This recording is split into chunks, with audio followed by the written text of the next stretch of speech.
have a presentation today of something we're really excited about. This is a new kind of seed-saving gardening journey that we are taking on. We started in the spring, so this is up and coming for us, and we're really excited, so we're excited to share with you. So let's get started.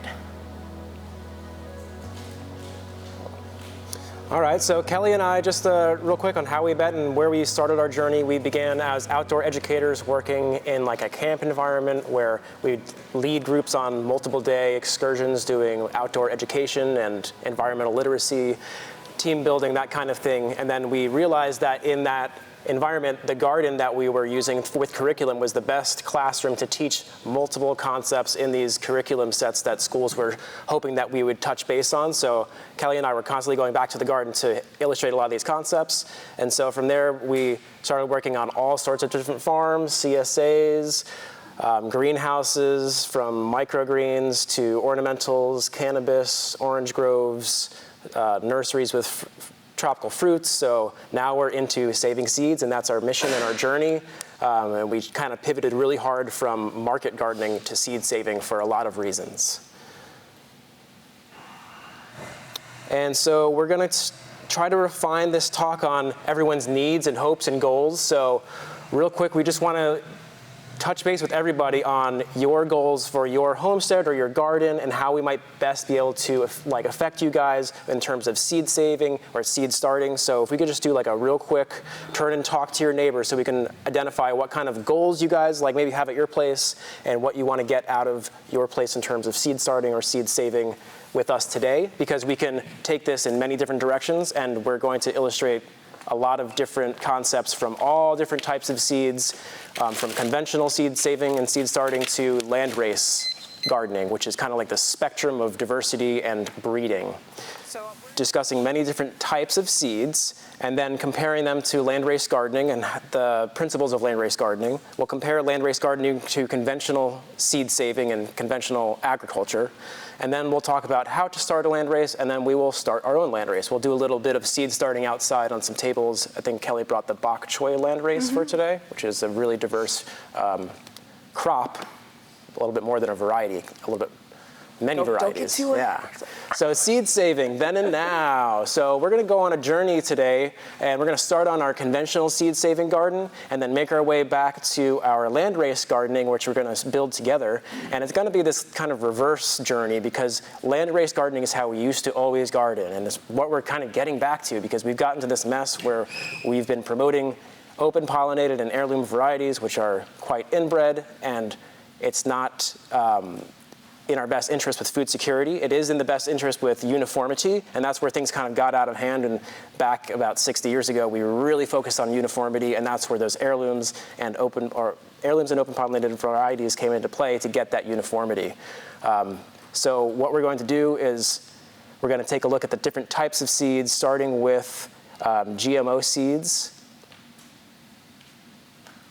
So GMO seeds, up until recently, they weren't available. Now there's this purple tomato that's available to gardeners that's actually genetically modified, which is like big news, because it hadn't been available to gardeners recently, but now it is. So genetically modified organisms come from parents of two different species. So let's just dive down this list and talk about their parents real quick. Open pollinated seeds are those that come from parents of the same variety. Heirlooms are kind of like an open pollinated plus, so their parents also come from the two parents of the same variety, while hybrid seeds are going to come from parents of two different varieties. And then a landrace is going to be almost like a hybrid plus. It's like a super cross. So it's a very diverse set of genes in a population that's not really a variety, because it's very genetically diverse. So you might want one of these seeds over the other for many different reasons. In the next slide, we'll kind of compare and contrast them. One thing to illustrate real quick is that open pollinated seeds and heirloom seeds will grow true to type, meaning if you plant a seed, you'll get fruit that makes seeds just like that fruit in the next generation, as long as it's not crossing, meaning as long as it's isolated from other pollen sources of that same variety.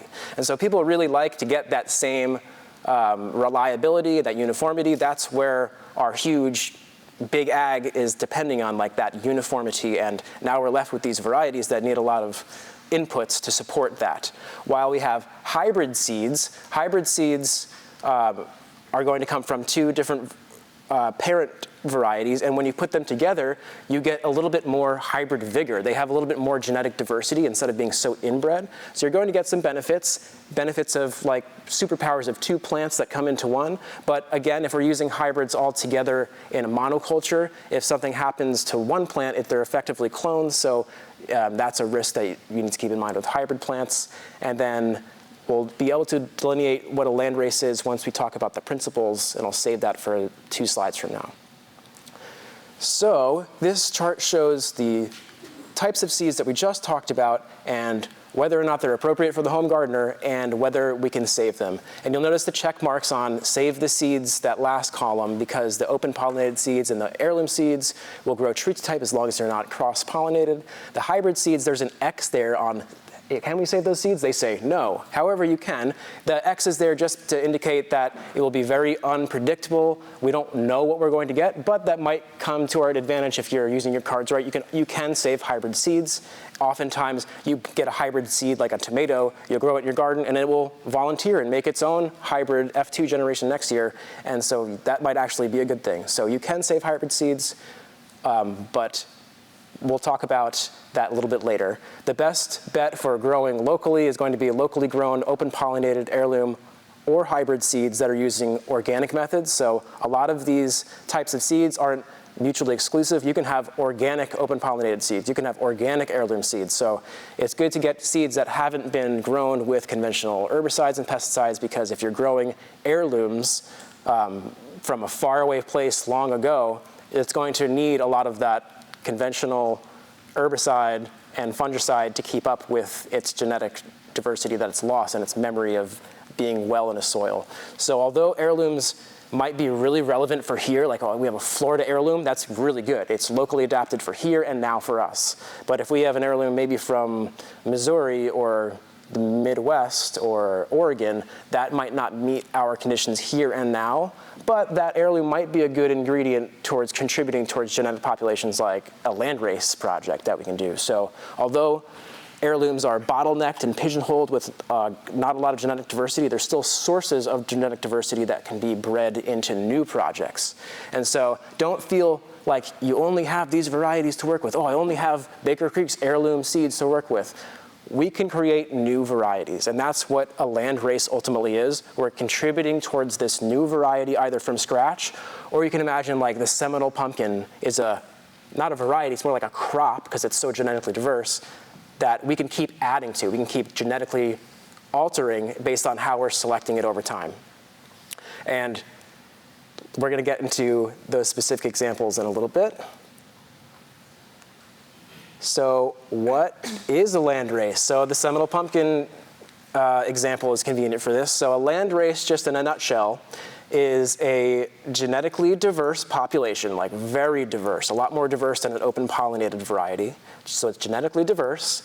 It's promiscuously pollinating. It's able to pollinate itself. We don't have to run around out there with Q-tips and hand pollinate things for it to maintain its huge genetic diversity. It's automated with nature. So if we have a big genetic diverse population that's promiscuously pollinating itself, we can throw it into our local soil and have it go through natural selection in our environment. And we're going to grow a whole bunch of different diverse crops, and a lot of them might not do good, but some of them will do great. And we're going to keep saving those seeds so that we can have natural selection happen in our environment for our current local conditions. And then you keep on building in more and more genetics, saving your seed, and you get to select for things that you like flavor or ultimately yield. When things cross, they're going to get hybrid vigor, and we're going to create new things or modify things. And this is really important with seed security and food sovereignty, because when the environment inevitably changes, especially in extreme places like Florida, any of these variables can shift at any time, and then we need crops that have genetic diversity to be able to shift with that environment, so something will do well. So the gist of landrace gardening is that we're going to have a huge genetic bank, and not everything's going to do well every year, but as long as we're selecting things that do well, that had cross, they're going to get better and better, and we'll steward it to get tastier and healthier as the environment changes. So this is a real testament to just letting the environment do the selecting for us. So that's a benefit of landrace gardening, is that the environment's going to show us what's possible, and then we're going to take those varieties and continue to cross them rather than, so Joseph Lofthouse wrote the landrace gardening book, and he's really reviving this concept in America with a lot of his breeding projects. And this quote illustrates the idea really well. And you can think about this in terms of conventional agriculture and landrace gardening. So instead of changing the environment to suit the plants, you're allowing the plants to adapt to your environment as it exists now, and then as it changes over time. So our soils might not need all of that inputs of nitrogen or need all of the inputs of the insecticides, because we can get the plants to do well here now, and then we'll continue to breed them. So we don't need all of those extra inputs. We just need to change the genes of the plants, and we do that by exposing genetic diversity to our environment. And that promiscuous pollination is going to be one of those key principles. So like we started this presentation, humans have been growing locally adapted landraces since agriculture started 10,000 years ago. It has been the dominant form of plant breeding everywhere, and still in many countries, people are doing this. They're selecting what grows really well, what tastes good, what stores well, what attributes are we working for as a community. And landrace gardening ultimately is a community project, because that's where seed security lives. If everybody has access to the seeds, if one farm has a crop failure, everybody has access to this genetic diversity, and that's what people are doing worldwide in places that aren't conditioned to celebrate only heirlooms and open pollinated seed sources. It's like an attachment to something staying static. While the environment is changing, everything's changing, you have to celebrate diversity and change. So those principles of landrace gardening, we're going to save our own seeds. Just saving our seeds is so important because they're a reflection of our current local environment and our current weather. It's going to be a reflection of all of the hybrid vigor that we're capturing. So we're also going to be celebrating diversity and cross-pollination. If you see cross-pollination in the garden, it's going to be a great thing, because that's going to lead towards a more abundant season next year. And we're going to show you the progression of landrace gardening year per year. So we're encouraging the selection from the local ecosystem, hands off. You let the ecosystem doing the selecting instead of browsing through a seed catalog looking for disease resistancy. So we're going to select for the characteristics that the grower values as a community, which we can decide. Often it's flavor or what does well. And then getting our community involved and sharing it. That's definitely one of the main principles. This is not good for corporations that own land races. That's not local centric.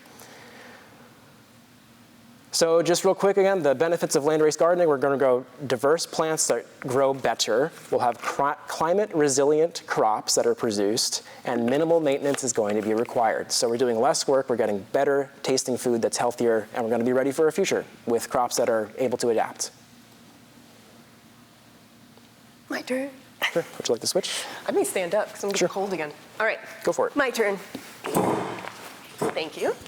All right, so now we're going to talk about the different types of breeding, the plant breeding that is common, so conventional breeding versus the landrace style. So here on the left, this is Territorial Seed Company, and this is a type of isolation. So this we do, Ryan and I do conventional breeding techniques. So our peppers don't look as, like the nets are not this big. Our nets are much smaller in scale. But we isolate multiple hot pepper varieties just like this. We have nets over them, we don't allow them to cross, and that keeps them true to type. So if someone wants a weary pepper, they're gonna get that weary pepper. If someone wants, what's another one we have? Chiltepine. Yeah, chiltepine, they'll get that. So we do isolation methods because people still want the true to type seeds because they remember that from their childhood or a recipe that they loved. We're not saying conventional breeding is bad, there's a time and place for it, but if you're a homesteader or a gardener and you just want plants that do really well where you are and are tasty and that you can kind of nudge in the direction you want to go to, then landrace gardening is probably something you want to start messing around with. So conventional breeding goals over the past 60 to 70 years has been, like Ryan said, uniformity. And that's either for production, so if they're making tomato paste, they want the same tomato to make that tomato paste for that flavor, or if they want to ship something to Publix, they want to make sure that all the tomatoes look similar and that they can stay in storage for a certain amount of time. So we have been selecting 60 and 70 years for those high yields, long shelf life, and uniformity. A lot of this goes with high input environments, even in organic gardening like Chris was talking about. So even though that we're using OMRI products on the garden, we have to use bone meal, we have to use fish emulsion, we have to use all these different things, put compost every year to keep these plants healthy. And the reason is that also a lot of these seeds, when you buy from other places, are grown in the best environment possible. So a lot of seed companies are based in places with really rich soil, very temperate climates, and that's not Florida. So a lot of times you may get an heirloom that they say, this is really good for the Southeast, this heirloom. And some of those heirlooms that are good for the Southeast, maybe they were in Tennessee or Virginia, you bring them down to Florida and they're just not gonna function the same way. And one of those is the Cherokee Purple Cherokee. So that one is one that people usually suggest for a humid climate. And unless you've been growing one out, and we do grow that, we do sell that seed, but it's not the top producing tomato that we grow. All right. Also, the methods of isolation, keeping true to type as a home gardener may not be as a big thing to do, because if you have a pepper and you say, okay, I really love this pepper and I don't want it to cross, you can just get a net organza bag and put that over a clump of flowers and keep it true to type. But as a seed saver, we have to make, like we talked about, those big isolation nets. We have to make sure if I'm growing Seminole pumpkin here, I'm not growing anything else in that species, because unless I'm in a mile away, it's going to cross. So the isolation is a big part of the conventional breeding. All right, so the outcomes of doing this, of inbreeding over a long time, is we're reducing vigor of those plants. Like we talked about, when plants cross, when two different parents come together, you're gonna have a hybrid vigor. But when you have two inbred lines that continue to go over time that's gonna reduce how they're producing in the garden. Gardeners may struggle with varieties due to difficult environmental conditions. Maybe there's not many seed companies in Florida, which we've recognized. So you may not find things that do well because things aren't grown in your environment. And then the big one for us with this is the rise of industrial agriculture and having patented seeds. So for me, in my personal opinion, is these seeds were started from indigenous farmers that lived here. And now they did all this work for something to taste great and flavorful, especially like the squashes that used to be bitter and not really able to be consumed other than from animals. And now, after all that work from generations and generations of people saving seeds and sharing seeds, there's people coming out saying, well, I did a little work with these seeds and now I'm patenting that strain and I own it. And no one can save the seeds from it or make money off of it. And that doesn't sit well with me. So that's just my personality, I don't know, my point of view. The hybrids also have a narrow genetic base, and we're starting to rely on those hybrids more and more. So most things you'll find in the grocery store are going to be hybrids. So again, we're unpredictable with saving seeds from that. We don't know what we're going to get, and we're relying more and more on buying our seeds year after year from large corporations who may own those seeds.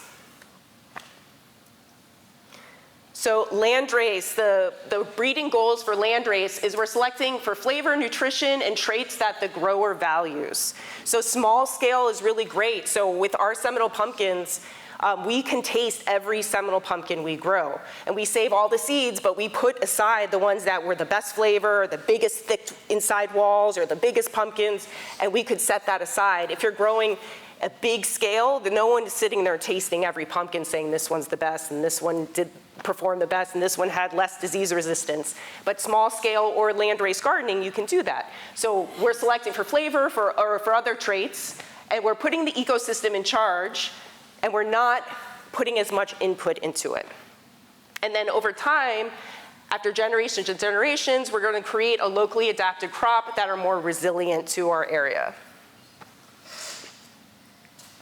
So the outcomes of this is that our plants from landrace gardening are going to need less fertilizer because we initially used less fertilizer. So we're, again, saving seeds from the ones who survived. It's survival of the fittest. So the ones that made it through with very low inputs in the hot, hot heat in Florida, in the crazy fluctuations in the winter, those seeds, those plants, they're the ones reproducing, and the next year they're going to do better, and they're going to do better. So we're going to have less inputs. The microbial partners is something pretty big. So a lot of these plants that are grown in more sterile environments, they have lost kind of the memory of how to connect in the soil. So the ones that are grown in an environment with high microbial life are going to be able to do that and connect into that system. And then, again, we're going to be able to thrive in adverse conditions and eliminate the dependency on companies and on the supply chain in general, because you can grow more food. So why does this all matter? So a big thing is that we're losing a lot of diversity in our seed in America. So 94% of the seed has disappeared in the US. So the diversity has really narrowed and quickly has narrowed. And then the relationship between increasing in yield has shown that that decreases nutrition.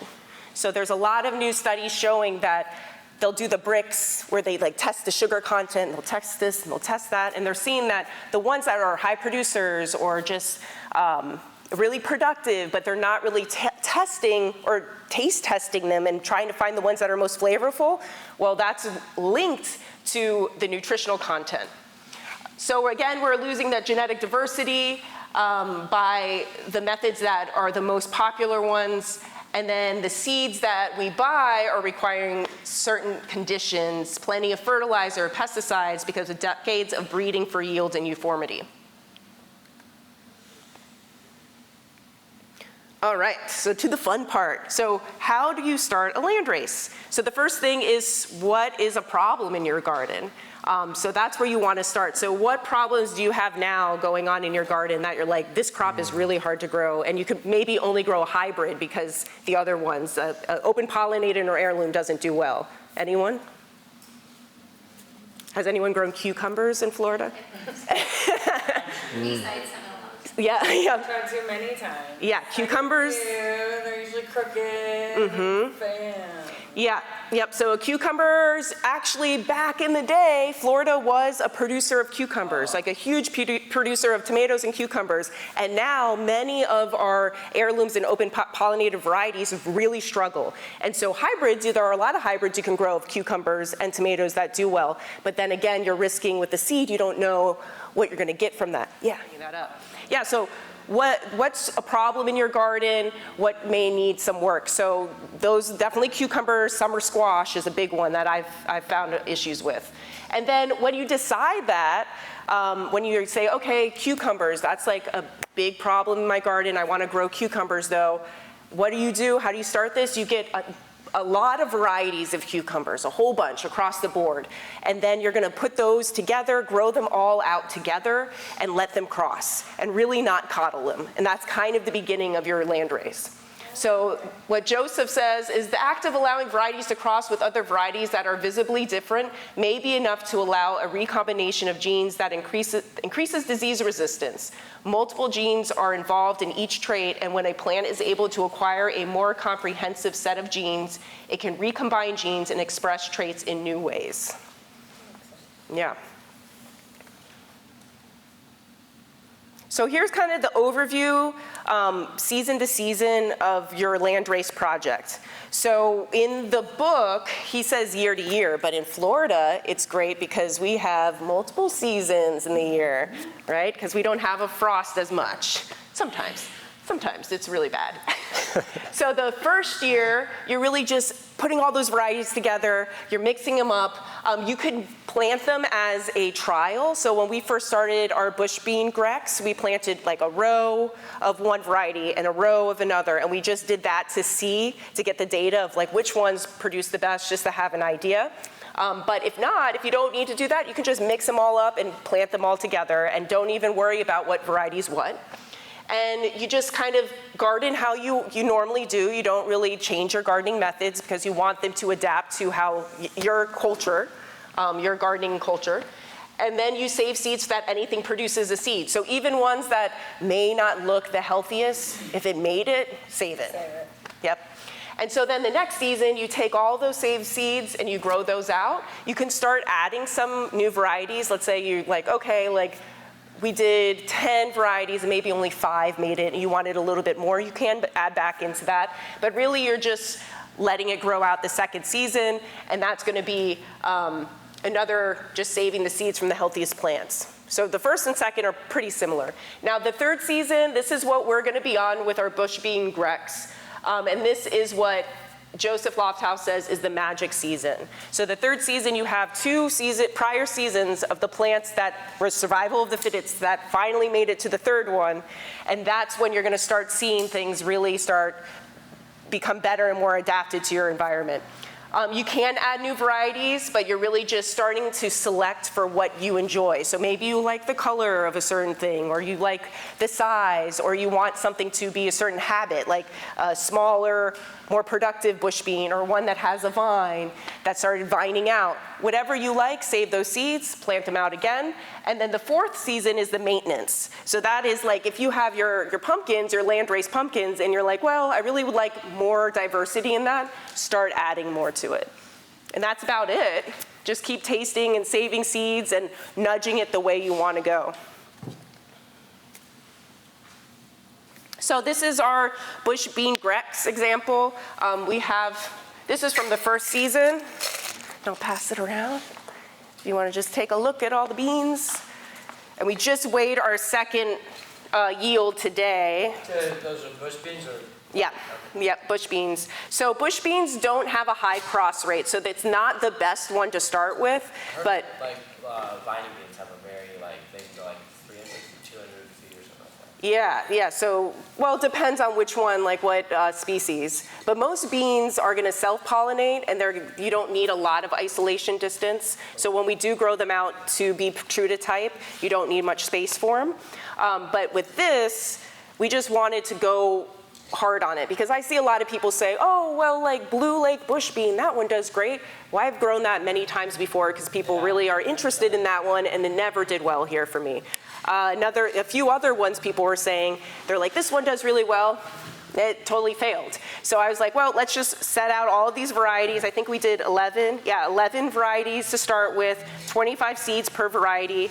And then we just grew them in those trial lines and then mixed them all together. And then we grew them out again here.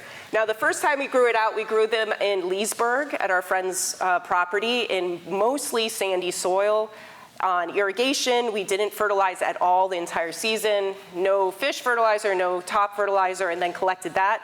Here, when we moved here, we grew them out in the Howie garden. That garden was recently tilled, so there was some wood chips in the soil, so there was a lot of nitrogen lockup. So the beans did not like that. They were very yellow.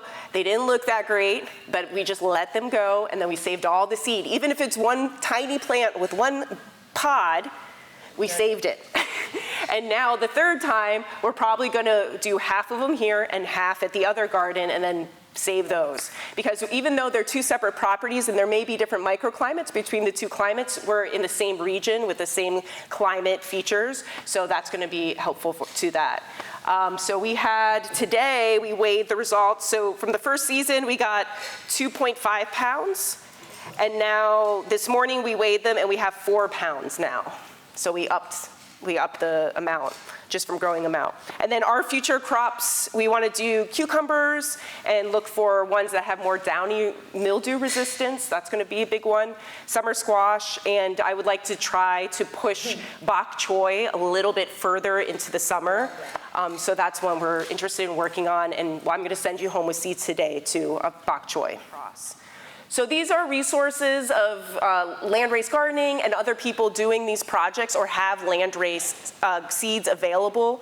So we'll go through landrace gardening is Joseph Lofthouse. This is his original book. Now the cover looks a little different. I think it's like a corn on the front because he's into corn. Going to Seed is a nonprofit. They have a course from him on there. So instead of reading the book, if you want to do a course, It's available for free or by donation on Going to Seed. Going to Seed also has a whole bunch of grexes. So a grex is that initial mix of all the varieties grown out a few times. It's not really a landrace until those crosses are happening.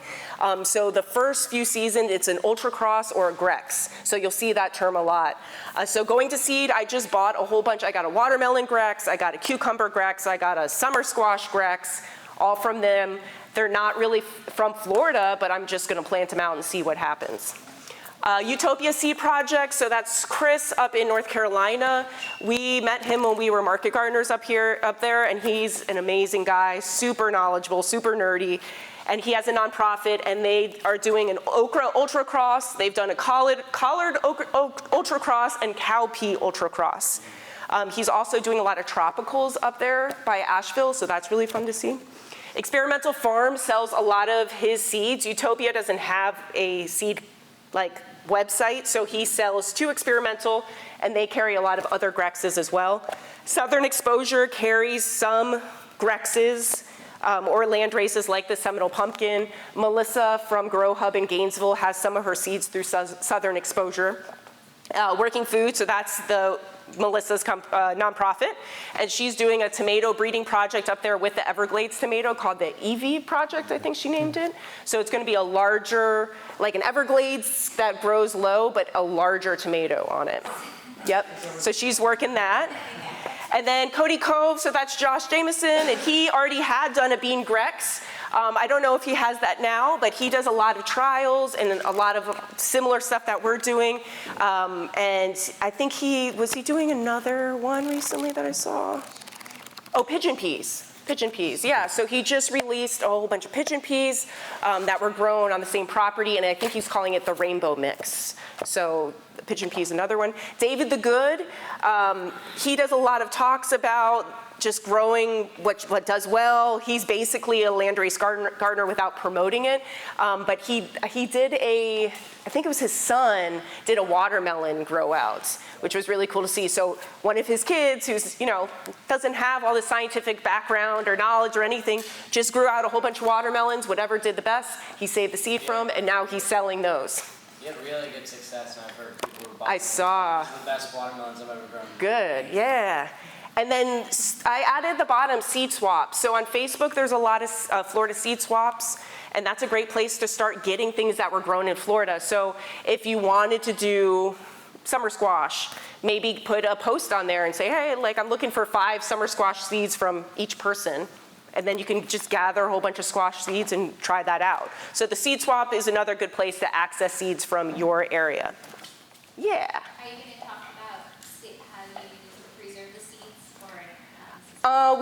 We can talk about it. We yeah. can- It's just like the best methods. Yeah. Yeah, No idea. we can yeah. chat about that because we started doing a new method using dry beads. So beyond just drying them in a cool, dark, dry space, we're using beads to further dehydrate the seeds down to their moisture content that's significantly lower. So yeah, we could talk about that. We got these beads that you just charge them in the oven by baking them, and then when they're cool, you mix the appropriate amount of beads in a container with the appropriate amount of seeds. There's this math equation that's automated on an Excel spreadsheet, and then you wait with the little humidity meter inside of the box, and then you're basically just drying down the seeds with something else that's very dry, and the dry beads absorb the moisture from the seeds until the oil and moisture content is sufficient, and then the seeds last a very, very long time. How long does it take for them to? It's pretty fast. He'll put the meter in and it starts dropping, with those ceramic beads in. Yeah, the really beads, quick. touching the beads just on your hands, it makes you so parched. Is that the zeolite?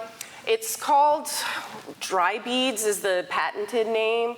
We learned from Melissa from Grow Hub when we traveled up there to meet her. She showed us, and I think it's through a university. I'll have to find it. They had a company where you can buy them, but now they kind of stopped, and you have to email some guy who's attached to some university to get the beads. I believe the company is drybeads.org, I think it's. Yeah, dry beads. With biochar? Sucking out the. Yeah, you put it in the oven, charge it, and then Oh, I haven't thought about that. Yeah. Interesting. Yeah. Yeah, as long as it's not too powdery. We'll put the beads in a sachet, a mesh bag, so that it's easy to separate from a bag of loose seeds. Yeah. Yeah. Yeah, the beads have helped out a lot because originally if you're just a home gardener, you can just dry them in your house with the AC on. All I'm seeing is it's pulling up dry silica beads. It's not. That's all you're seeing? Or dry chain, that's what it's called. Drychain.org. Yeah. But yeah, since we have pounds and pounds of seed that, are lasting years or a year, and we're trying to like keep them high quality for a year, Even, I mean, we're probably not normal with how much over windows and stuff, but just humidity even inside. yeah. And we'll boil pasta, and then it's like, well, the house is like 90% humidity, and the seeds Yeah. suck it right up. I found the website. It's drychain.org. That's the stuff. They have a YouTube channel, and there's like a. Yeah.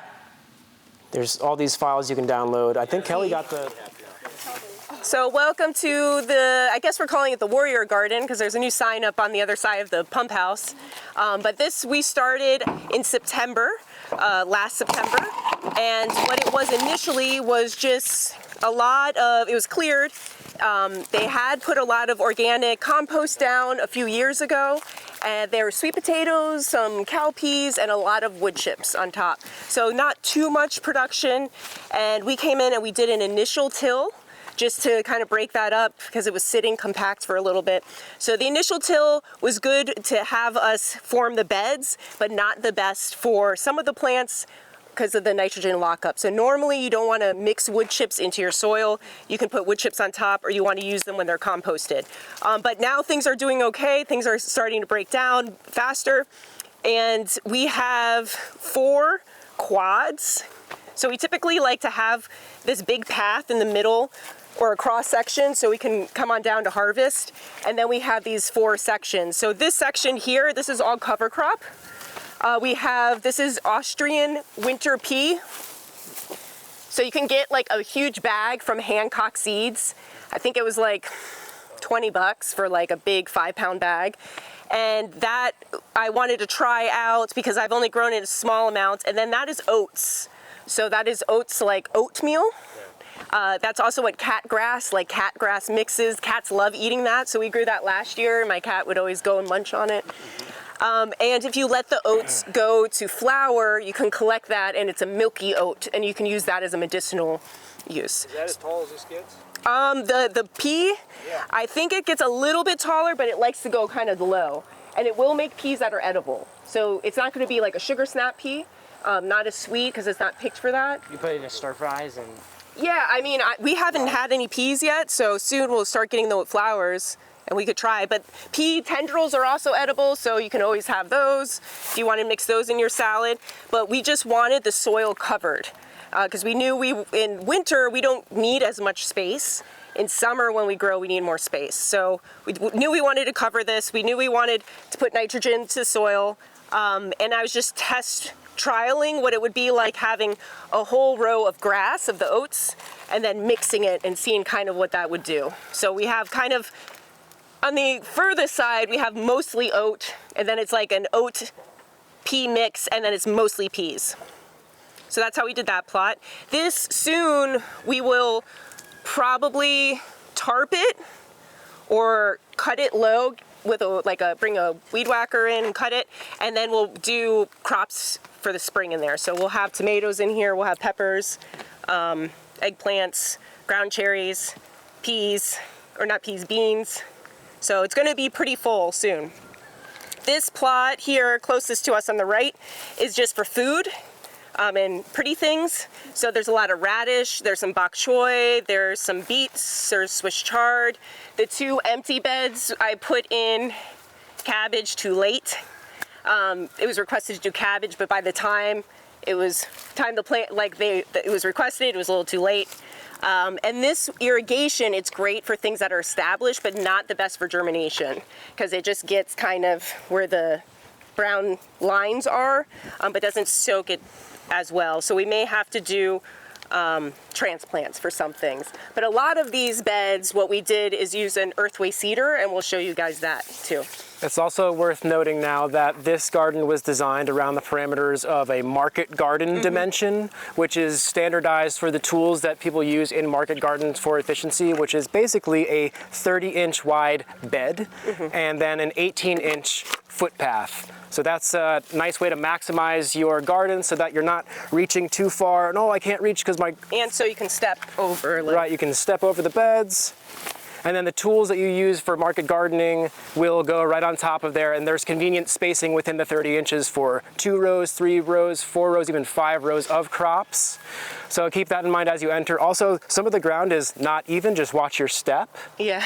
And then also, this is like kind of started out as, Kelly mentioned, the earthway cedar is how we got a lot of this in the ground. Started out as like an annual vegetable garden, and now it's transitioning into its seed crop maturity. So we're kind of getting a lot of functions out of it. We're getting a seed crop. You'll notice some things that are already trellised, while we're still enjoying some of the butterhead lettuces that are finally going to head. So we got a lot of resources out of this garden. We're getting food, and then as we're spacing it, getting more food, and then eventually it's being left to its mature spacing of seed crops, which is eliminating a lot of these plants. So we seed it super heavily and then see what grows okay, and then save the best plants and eliminate the rest until you achieve the spacing. Yeah, and so we'll, in a little bit after we do the full garden tour, we'll do some thinning, especially this bok choy. So I did a very heavy seeding of this, and now you can see this is, you know, it's very dense. You could use it as cut and come again, just cut it and take it for salad greens, or start thinning, taking the baby bok choys out, and then you'll get full heads. So that's kind of what I like to do just for my food crop is I'll use some, cut and come again, then thin them out, and then you'll have baby heads and then bigger bok choy heads. All right, so these two sections, so these 5 rows and these 5 rows, these are seed crops.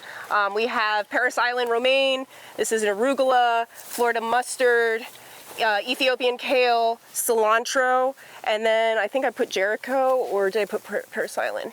More Paris Island, Jericho romaine, Mizuna, daikon, calendula, dill, butterhead lettuce, and then there's some garlic over there.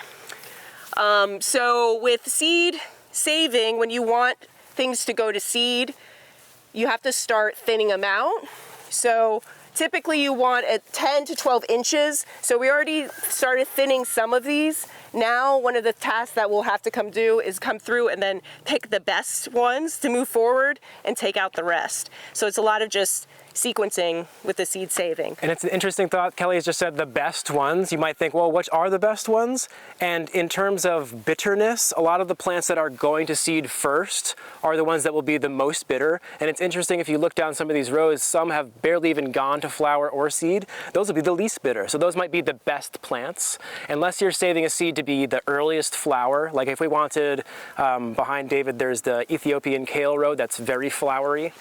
If we wanted to first save the seeds that were first flowering, we might be able to manipulate the crop and like save for that specific purpose. But in this case, especially this lettuce, like this Paris Island lettuce, the plants that are worth saving are the ones that have the least flowers, because they're going to be the most hardy into this now spring season. Like this one here, we may flag this one because it's a really nice head and it's not bolting yet. So the other ones, like typically with brassicas, it's like 4 to 6 months is when they're going to start flowering. So we're at past 4 months, so this is typical. But if this one hasn't bolted, hasn't gone to seed yet, that one may be a good contestant just to flag it, save that lot. We call them lots when you save your seeds. Save it separately so that we can next year plant more of that one and mix it with the rest.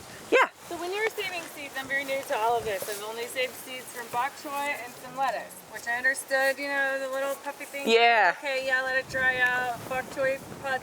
What about things like this that turn to flower? You just let them die and then you'll see. Oh, never mind, I see. So this one would be similar to bok choy. Okay, So it's going to have, that one. yeah, the little pods on it. For dry seeds, so seeds that aren't in a fruit that's wet, like a wet seed would be like a cucumber, tomato.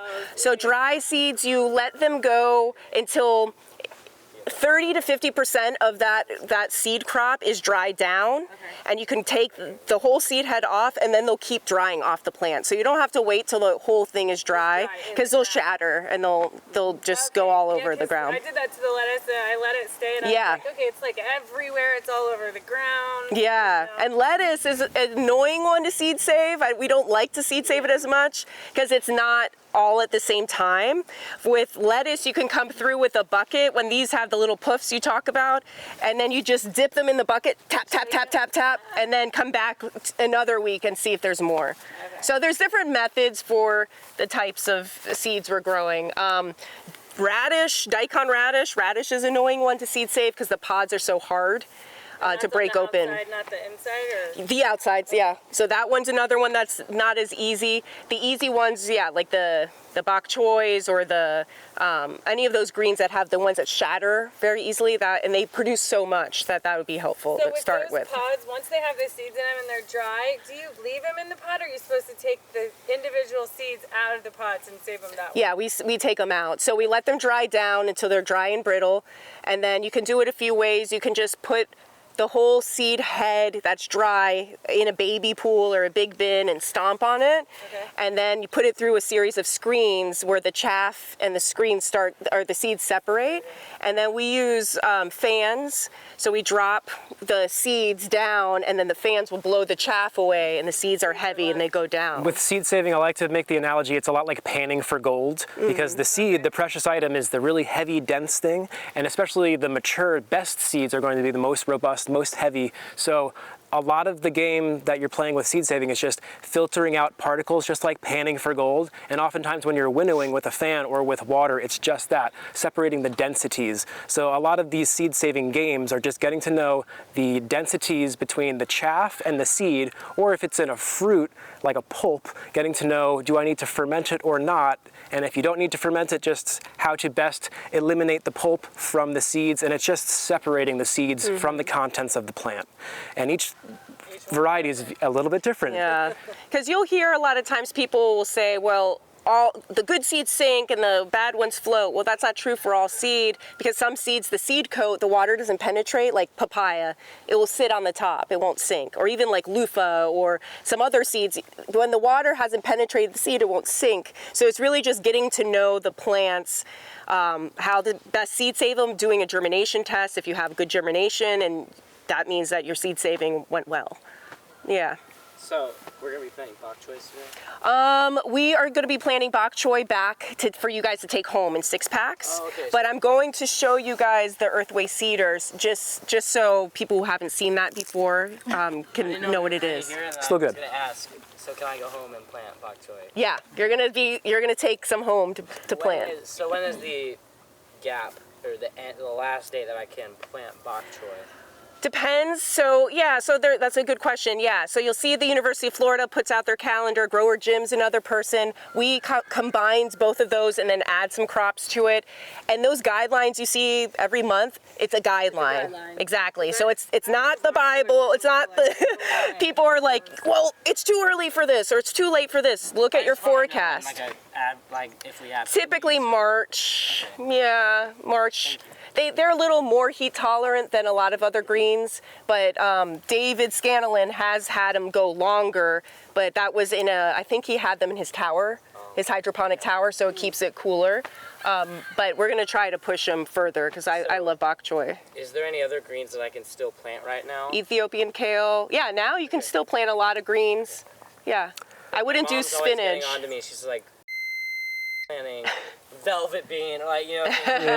Give me something I can eat. Yes. She's like, grow things that we can eat. So I'm like, okay. Yeah, yeah. You could still do a lot of the Asian greens. I wouldn't do any of the heading brassicas. So there's some varieties of broccoli you could do, but no cauliflower, no Brussels sprouts right now. Cauliflower. Anytime I've tried to do cauliflower, it does not. It doesn't do well. It turns purple. I think there's too much sun. I never researched it. You never Yeah. put the leaf No, yeah, It was the first time, like I said, I was just letting it go. Half of them survived and half of them were purple. Stephanie at Raised Bed Guide, she does really good cauliflower. You can check with her what she's been doing because she does it. Is that what you said? Yeah, she does them really well. Shall we have a taste test and Yeah. try some of the best To greens that are see less what's not bitter. Yeah, so if you want to try, so the good thing about seed saving, especially greens, is unlike like a tomato, where you're seed saving a tomato, you don't really get to enjoy much of the tomato because the seeds are in there. But with greens, you can take a leaf off and you can enjoy that. You can still make a salad. So we have arugula here that you can try. The mustard, which is going to be more spicy. Ethiopian kale is a mustard, but it's going to taste more like a kale and is used like a kale. Cilantro, some of the cilantro is starting to bolt, so it does change the flavor a little bit, but the shorter one should be fine. Ton of that for grabs. Mizuna, there's dill, and then the calendula we're just going to leave because they just started flowering, so just leave the flowers there. And then the butcherhead lettuces. I may take a butterhead out and then we can bring it back and cool. share Let's with take everyone. a few for the spacing. Yeah. And then radishes might be still radishes, edible. yeah. Let's start over in the radish section because those are like I think some a dime a dozen. Now, but that's okay. We tend to do these workshops and we're like 3 hours, we'll get it all in, and then it's like it should have been 5 hours. But we want to send you guys home with your own landrace project to take home. So that's what we're gonna do next, and then I'm gonna talk about what we're gonna do after that.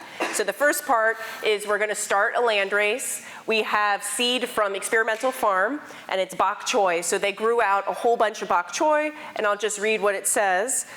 This is a freely interbreeding mix. It's an adventure of bok choy displaying an awesome range of types, frilly mustard-like leaves with choy stems, non-heading nappas, classic full-size bok choy, Shanghai type minis, and everything in between. So someone named Dylan Bruce of Circadian Organics in Southwest Wisconsin was gifted this from Joseph Lofthouse in 2018, and this is the next generation, and the incredible diversity found in here makes it an excellent choice for homesteaders, market gardeners, and aspiring plant breeders.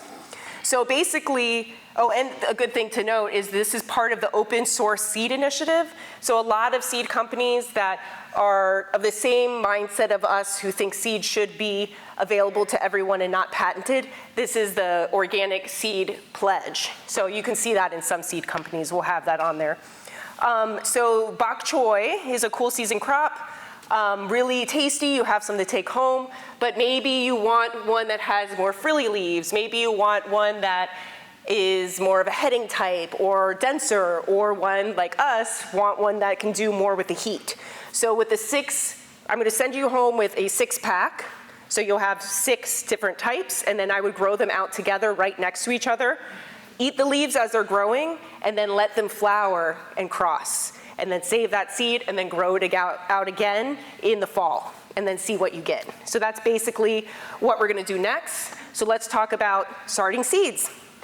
So we're gonna use ProMix. ProMix is a soilless seed starting mix. You can get it in a large bale, usually from a greenhouse supply store. There are many other types that you can get at Lowe's or Home Depot or Walmart. But soilless seed starting mix is really important because it's really loose, so it's not dense. It allows the roots kind of to circle around and grow really well. It retains moisture and it's sterile. Now, could you use sand? Could you use dirt? Could you use soil from somewhere else? Yes, you could. But if you're starting seeds indoors or in a container, it's best to use this type of mix that does well. If you wanted to direct seed seeds, I'll let you take some seeds home and direct seed them, then you would be directing that Grex to also grow well by direct seeding. So it depends on what you want to do. If you do a lot of transplants, then taking a transplant home is going to be best. If you want to direct seed, then maybe taking some seeds home to direct seed. But I don't know if we brought extra bags for that, but we'll figure it out. Oh, we can put it in the other one too. We'll make it happen. Yeah, so moisten the seed mix is the first thing. When you're mixing it together, it really absorbs water, and then you squeeze test, and you want only a few drops to come out. You don't want it to be like a steady stream of water. That may be too oversaturated. Then we fill our trays after wetting the media, and you don't want to pack it in, all right? So we typically have our trays on a table. I'll put the media on top. I'll move my hand over it. Then I'll do another pile, push down lightly, and then I'm done. So I've seen, like when we've done this with kids, you'll give them the thing and they're just shoving the soil in there like, ah! Don't be like that. The reason why is you want to have that loose media so they can grow through. And then we forgot to bring labels, but it's all bok choy. So just remember when you get home, make a little label to remember that it's bok choy. And we'll probably bottom water, so we'll just seed our trays, we'll sit them in a bin, and then we'll go do the next thing, and then by the time we're done, you can take your stuff out, let them drain, and take them home. And when you, oh yeah, I went the wrong way. When you're sowing seeds, 2 to 3 seeds per cell. So if you want 1 to end up in your little plug tray, I typically do 2 if it's a good germination. If it's not a good germination, add more, and then thin them out. And this is important too. Remember to sow as deep or up to 2 times the width of the seed. So a lot of people will push the seeds really deep down into the soil, and if they're very small, it's gonna be a lot of energy to move up through that soil. So look at the size of the seed and go about that deep or 2 times that size. So for tomatoes, that's like right on top, and that's when we hear a lot like, oh, my Everglades tomatoes didn't come up. How deep did you push them in the soil? That's usually the culprit. So yeah, put your double seeds than you need, and then you'll thin later, we'll lightly cover. And then the last tip is keeping your media moist during germination and in their optimal germination range. So if you were growing outside, you can't really control that, but if you're growing indoors or on your porch, or you can really try to control that. If you have a seed mat, you can put your seed tray on top of that, it really pops fast. We have some of our tomatoes come up in like 5 days using seed trays. So keeping that optimal germination range, usually 65 to 85, so indoors is fine. And most seeds do not need any light until they emerge above the soil. Some flowers do, but most vegetable crops don't need light. Lettuce is one that does like light, so just do it very lightly on top. And then hardening off is important, even though we don't have really a lot of cold here. You want to make sure that they're getting used to being out in the Florida temperature and climate. So if you're growing it indoors and then you're going to put it outside, slowly, gradually put them outside in the morning, then bring them back in. Then the next day, past the morning, maybe into the early afternoon, bring them back in. And do that over a period of like 3 days to a week, depending, and then they can probably go out right in the garden. And I like to transplant on an overcast day or when it's the afternoon, so the sun's not as strong. I have a question. Yeah. So trying to seed inside a greenhouse, do I need to, with the cool nights, do I need to put them, if I were to start them early now, I don't want to wait till it's 65 at night, Yeah. and I'm already past the season. So do I do a seed mat with a feed? That's what we do, yeah. So all of our nightshades, so tomatoes, ground cherries, eggplants, all peppers, we do those for the winter. Like our spring crop, we start those January 1st, and we do them in seed trays indoors on seed mats. And then once they emerge, then I just bring them outside during the day and bring them in at night, because the night is usually like 40s in January. So that's what we do. If you have like an actual greenhouse, you probably don't need to shift them in and out. We don't have a greenhouse. But the seed mats definitely help. It's more of a propagation house, Uh-huh. not a true greenhouse. Okay. It's got the roll-up size and everything. Oh yeah, yeah. It's still gonna get, it's maybe not gonna get the frost if it were to freeze, but it's gonna still be cold. Like Right. at night. So maybe I still in the winter need a heat mat. A heat mat, yeah, and you could possibly, I've seen some people, I think I know what you're talking about, the plastic small one. Yeah. Some people, they do this, they have their seed mat outside and they just keep it in their little greenhouse outside, so you don't have to move it in and out. Yeah. I think David Scanlon does that for his tomatoes. But for greens and things like that, they usually do fine. I don't bring those inside. I just do the nightshades inside, and do we do anything else inside? No, just the pickier things that like their optimal germination temperature to be higher or pretty Yeah. specific.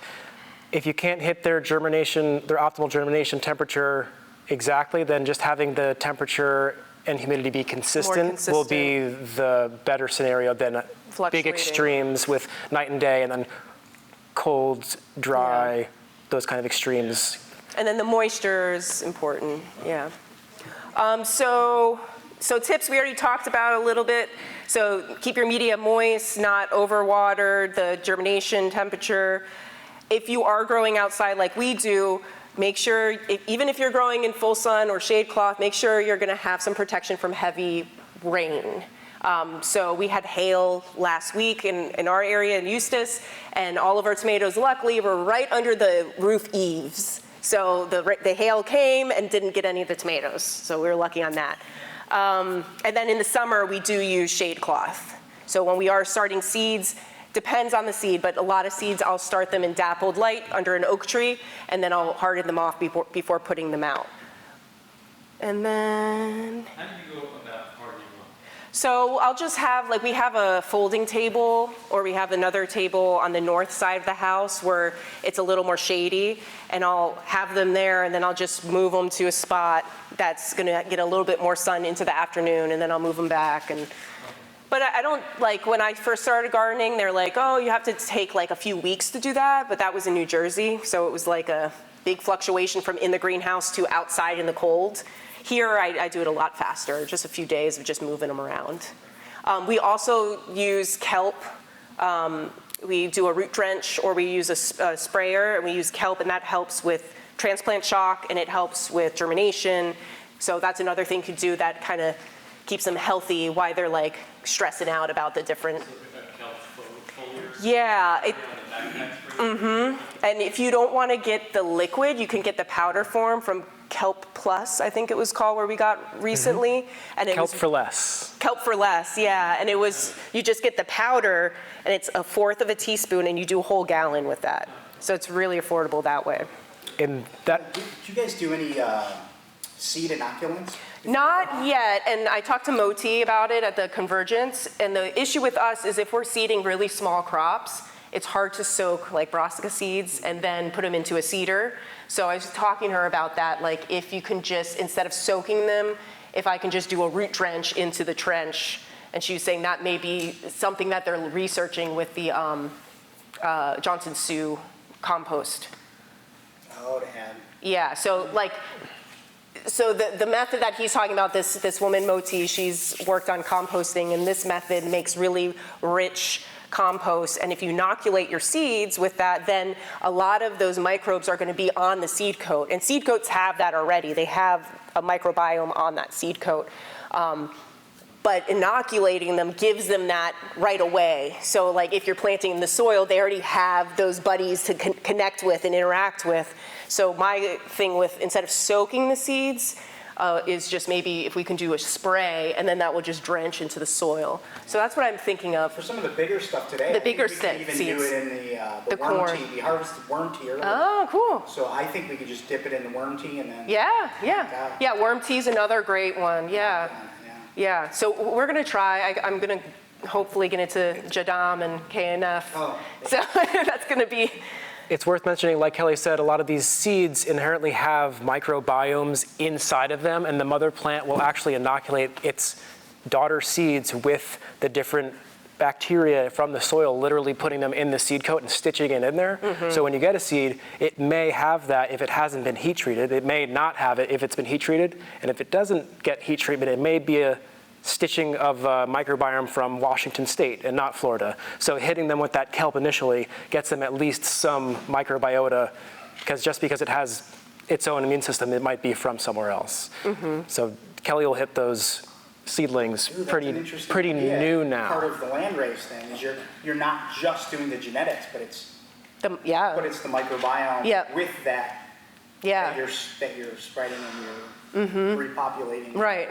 Yeah, I know. And there's like it's adapted to, what the soil health is at your property, instead of getting seeds from somewhere else that have a different, soil ecology. So genetics, epigenetics, and then the actual biology. Yeah. Cool. I know. I'll send you the link, the Going to Seed. They also have Dr. White. There's a course from Dr. White, and he's, was he a mycologist or we listened to microbiologist. Okay, and he talks a lot about that connection, and he has a free course on that Going to Seed as well. Yes, and He's been on the regenerative podcast. John Kempf. The John Kempf podcast before. All right, let's move a little quicker. What's next? our new garden spot, our landrace garden spot that we're gonna head out there and get some help with today. So the idea with this spot is that we're going to have larger rows. So like Ryan said, the rows in the market garden are 30-inch with 18-inch paths. So this is gonna be a 4-foot bed, and then the paths are about 2.5 feet. And we're gonna have a middle path in the middle that's also 4 feet so we can get in some tools for access. So we did some string lines already out there. So we're gonna, when we walk outside, we're gonna arrive on this area. There's like this wire that we can go underneath, and we're looking this way at the garden. You will see some wires, and we're going to move the soil onto the beds. So we're gonna make little mounds. So they don't have to be super deep trenches. The idea with these mounds is just for us to organize it. If you didn't want to make mounds, you don't have to when you're growing stuff at home. You can just do a row flat on the ground. But we like mounds for organization when we're bringing mulch in, so when we're bringing compost in, we know where it's going directly, and for irrigation layout, then we could plan where our irrigation is going to stay for a long-term time. So we have this shed, we're going to have our tools in there, and the goal is just to get some help digging down these rows, putting the soil in the beds, and then we're going to do some corn planting. So this is going to be a Three Sisters garden. So we're going to have corn as our canopy. We're going to have the beans as the vine, and they're also going to grow on the ground. And the pumpkin is going to be the crop on the ground to suppress weeds. So this is typically what a lot of Native Americans did in the past. So we're going to try to mimic that and see how that does well for us. So we're going to plant some corn today, because the first sister, you want to get a little bit higher. So the first sister is corn. We're going to sow the seeds about 1 inch to 2 inches deep. And then we're going to make like blocks. So we're going to have, instead of doing a circle mound and a circle mound, we're going to keep them those row shapes. And we're going to do a block of corn planting. Then we're going to do 4 feet and a block of corn planting. And so what that does is later on, when the corn starts getting a few inches high, then we can plant our pumpkins in between those blocks of corn. And then the pumpkins will take up the space on the ground. So this write-up is from University of Florida. So a few things to note: corn is a heavy feeder. So a lot of people, when they grow corn commercially, they put a lot of fertilizer down. So that's something we're watching out for. We have manure from the cows. It's just we have to find the ones that are the manures that's most decomposed.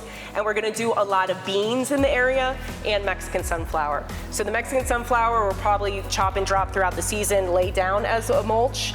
And we'll probably do a liquid ferment of the Mexican sunflower to do a tea.